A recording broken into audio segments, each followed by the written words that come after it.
Hello, তোমাদেরকে আমার ছোট্ট মিনি কিচেনে স্বাগতম। আজকে আমি আমার মিনি কিচেনে একদমই বিফ দিয়ে কুড়মুড়ি তৈরি করেছিলাম।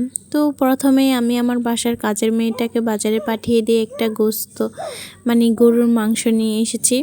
তারপরে এটাকে সুন্দর করে আমি ফিঙ্গারের মতো লম্পা লম্পা করে কেটে নিয়েছি। এখানে আমি সয়া সস, লবণ এবং গোলমরিচ, তারপরে পাঁচফোড়ন এগুলোকে সুন্দর করে টেলে নিয়েছি। টেলে নিয়ে এগুলোকে এখন হাতুড়ি দিয়ে সুন্দর করে প্যাকেটের ভিতরে দিয়ে আমি ভেঙে নিয়েছি। তারপরে একটা সুন্দর করে চামচ দিয়ে আমি এটাকে ম্যারিনেট করে কিছুক্ষণ রেখে দিলাম। অ্যান্ড এখানে আমি একটা ডিম আর কিছুটা চালের গুঁড়া মিক্স করে নিলাম আর কি। তো ওই বিফগুলোকে এখানে আমি দিয়ে দিলাম। দিয়ে দেওয়ার পর আমি এটাকে সুন্দর করে ভালো করে মিক্সিং করে আরও কিছুক্ষণ রেখে দিলাম।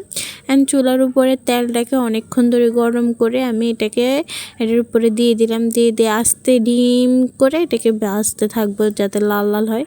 তো দেখো আমার এগুলো একদম সুন্দরই লাল লাল হয়ে গিয়েছে, একদম কুড়মুড় আওয়াজ করে। তো আমি এটা গপ গপ করে খেয়ে নিলাম কাজের মেকার ছাড়াই।